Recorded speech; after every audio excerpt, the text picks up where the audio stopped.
السلام علیکم ناظرین کرام، نئی ویڈیو میں آپ کو خوش آمدید کہتے ہیں۔ 26 نومبر کا احتجاج ناکام کر کے حکومت نے یہ بظاہر سوچ لیا تھا کہ اب ہم نے عمران خان کی طاقت ختم کر دی ہے، اب کوئی اسلام آباد کی طرف رخ نہیں کرے گا اور ہمیں کوئی مسئلہ نہیں ہوگا۔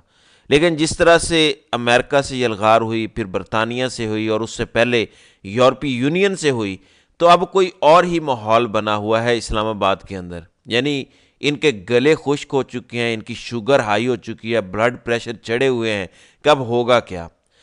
پاکستان میں ہمیشہ کہا جاتا ہے کہ اینٹی امریکن یعنی امریکہ کے خلاف نعرہ لگانا آسان ہے، پاپولر نیریٹو ہے، جو بھی امریکہ کے خلاف نعرے لگاتا ہے وہ ہیرو بن جاتا ہے۔ تو اس وقت اس حکومت کے پاس ایک بہترین موقع ہے کہ وہ امریکہ کے خلاف نعرہ لگائیں اور پاپولیرٹی یعنی گلی محلوں کے اندر جو انہیں ووٹ نہیں ملے، جو یہ اپنے ہی گھروں سے ہار گئے ہیں، ان کے پاس ایک نادر موقع ہے کہ عمران خان کو چت کر دیں اور جو پاپولیرٹی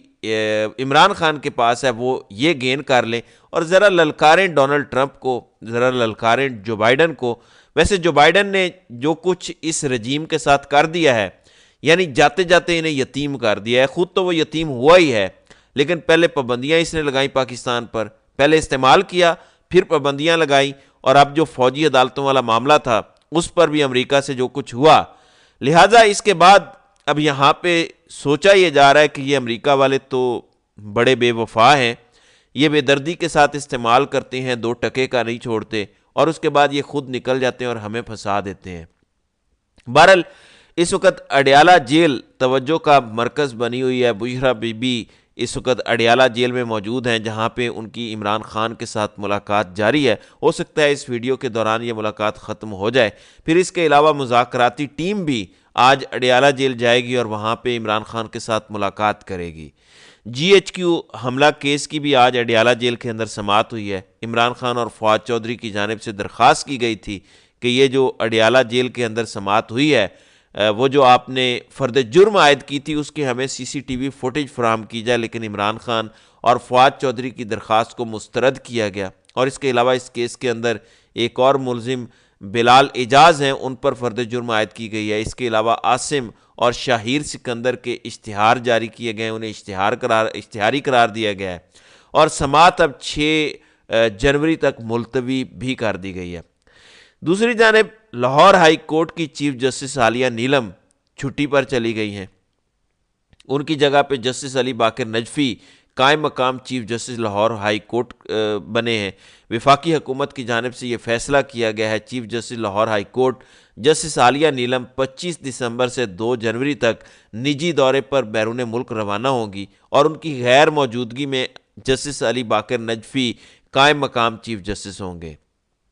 پھر آج وکیل فیصل چودھری کی عمران خان کے ساتھ ملاقات ہوئی ہے اڈیالہ جیل میں۔ اس کے بعد انہوں نے میڈیا سے گفتگو کی ہے۔ وہ کہتے ہیں کہ بانی PTI سے متعلق عالمی دنیا کا بھی بڑا پریشر ہے، بانی PTI کا مورال ہائی ہے، وہ مکمل فٹ ہیں، امید ہے مذاکرات کا اختتام اچھا ہوگا، ہمارے مطالبات آئینی اور قانونی ہیں، بیک ڈور رابطے آفیشل سے ہوتے رہتے ہیں، علی امین گنڈا پور ہر جگہ کوشش کر رہے ہیں، بانی PTI سمیت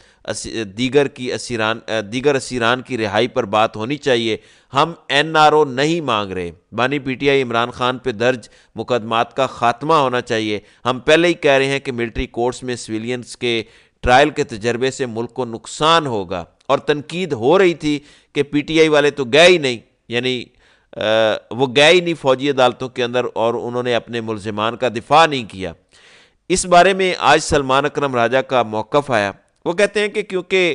ہم فوجی عدالتوں کو عدالت ہی نہیں مانتے، ہم سمجھتے ہیں کہ یہ عدالت ہے ہی نہیں جہاں پہ ایک کرنل بیٹھتا ہے جس کے پاس کوئی آئینی اور قانونی حق نہیں ہے، اور یہ تو وزارت دفاع کے انڈر ایک چھوٹا سا ادارہ ہے، لہٰذا ہم اس کو کوئی عدالت نہیں مانتے، اس لیے ہم یہاں پر پیش نہیں ہوئے۔ اگر ہم پیش ہو جاتے تو اس کا مطلب یہ ہے کہ ہم فوجی عدالتوں کا دائرہ کار تسلیم کر لیتے۔ اس کے علاوہ آج عمر ایوب نے بھی میڈیا سے گفتگو کی، ان پر تنقید ہو رہی تھی، سوالات اٹھ رہے تھے کہ وہ مذاکراتی کمیٹی کے اندر کیوں نہیں آئے، یعنی صرف 3 لوگ تھے، صاحبزادہ حامد رضا، علامہ راجہ ناصر عباس اور پھر اسد کیسر۔ تو انہوں نے کہا کہ میڈیا جانتا ہے کہ مذاکراتی کمیٹی میں کیوں شامل نہیں ہوا، میں نے بتایا تھا کہ فارم 47 کی حکومت کے بنائے گئے کیسز کی بیل لینے عدالت بیٹھا تھا، تو انہوں نے کہا کہ کوئی رومرز یا کوئی اور وجہ نہیں ہے، کوئی اس طرح کی افواہ آپ لوگ نہ پھیلائیں، میں تو یہ جو اس حکومت نے مجھ پر مقدمات بنائے ہیں، میں تو جب مذاکرات کی بیٹھک سجی ہوئی تھی، میز سجا ہوا تھا، اس وقت بھی اس حکومت کے بنائے جعلی مقدمات کے خلاف ضمانت لینے کے لیے بیٹھا ہوا تھا، اور پشاور میں آج صدر عارف علوی بھی اپنی ضمانت کے لیے پیش ہوئے، اسد کیسر بھی وہاں پہ گئے، تو اسد کیسر نے وہاں پہ گفتگو کی۔ وہ کہتے ہیں کہ جب کورٹس آئین اور قانون سے بالاتر فیصلے کریں تو عام عوام کدھر جائے؟ آئین ہمیں پرامن احتجاج کا حق دیتا ہے، اور انہوں نے قانون پاس کیا کہ اسلام آباد میں احتجاج نہیں کر سکتے، تو کیا اسلام آباد پاکستان کا حصہ نہیں ہے؟ یہ تو قانون ہی آئین کے خلاف ہے۔ انہوں نے تمام ٹی وی چینلز کو پی ٹی وی بنا دیا، یعنی اب تمام ٹی وی چینلز پر چاہے جیو ہو، اے آر وائی ہو، کوئی فرق نہیں رہ گیا، تمام پی ٹی وی کی طرح پروپوگینڈا کرتے ہیں۔ اچھا جی، سپریم کورٹ سے بھی یہ خبر آ گئی ہے، سنی اتحاد کونسل کی جانب سے 26ویں آئینی ترمیم کے خلاف سپریم کورٹ سے رجوع کر لیا گیا ہے، اور درخواست سپریم کورٹ کے اندر دائر کی گئی ہے، جس میں موقف یہ اپنایا گیا ہے کہ 26ویں ترمیم غیر آئینی ہے، غیر قانونی ہے، ناقابل عمل ہے، لہٰذا اس کو فوری طور پر کالعدم قرار دیا جائے۔ تو اب جنوری کے دوسرے ہفتے میں جسٹس امین الدین خان نے یہ عندیہ دیا تھا کہ 26ویں آئینی ترمیم کے خلاف ہم تمام تر درخواستیں اکٹھی کر کے سنیں گے۔ اب سنی اتحاد کونسل نے بھی اس ترمیم کو چیلنج کیا ہے، اور پھر جو 3 حلقے اسلام آباد والے تھے، جو شکور پراچا کا جو ریٹائرڈ جج ہیں ان کا ٹریبیونل بنا تھا، اس حوالے سے بھی اسلام آباد سے خبر آ رہی ہے کہ اسلام آباد کے 3 حلقوں کے لیے نئے الیکشن ٹریبیونل کے جسٹس ریٹائرڈ شکور پراچا نے اسلام آباد ہائی کورٹ کے حکم امتناع کی وجہ سے کارروائی غیر معینہ مدت کے لیے ملتوی کر دی، یعنی تمام کے تمام تینوں حلقوں سے پی ٹی آئی نے حکم امتناع لے لیا تھا۔ پی ٹی آئی جو فارم 47 والے ہیں، ایم این ایز ہیں، انہوں نے کہا تھا کہ ہم شکور پراچا صاحب سے جو حکومتی جج ہیں ان سے تحقیقات نہیں کروانا چاہتے، تو اب شکور پراچا نے بھی غیر معینہ مدت کے لیے کارروائی ملتوی کر دی ہے۔ پھر ایک اور لاہور ہائی کورٹ سے خبر آ رہی ہے کہ متعلقہ اتھارٹی سے رجوع کیے بغیر لاہور ہائی کورٹ میں درخواست دائر کرنے کا پہلا فیصلہ۔ جسٹس فاروق حیدر نے صنم جاوید کا نام پاسپورٹ کنٹرول لسٹ میں دائر کرنے کے خلاف بغیر اتھارٹی سے رجوع کیے درخواست خارج کر دی۔ اب فیصلہ یہ ہوا تھا کہ کیونکہ بے شمار کیسز ڈائریکٹ ہی عدالتوں کے اندر آ جاتے ہیں، پہلے جو متعلقہ اتھارٹی ہوتی ہے اس سے رجوع نہیں کیا جاتا، وہاں سے کوئی جواب آئے، کوئی انکار آئے، اس کے بعد رجوع عدالت سے کیا جائے، اور عدالتوں میں اس طرح مقدمات بہت زیادہ ہو جاتے ہیں، اور پھر مقدمات وہ نپٹائے بھی نہیں جا سکتے۔ تو آج پہلا صنم جاوید والا جو ایک ان کا فیصلہ تھا اس حوالے سے آیا، ان کی درخواست خارج ہوئی ہے، اور یہ کہا گیا کہ پہلے آپ ذرا اتھارٹی سے رجوع کریں، اس کے بعد آپ ہماری طرف آئیں۔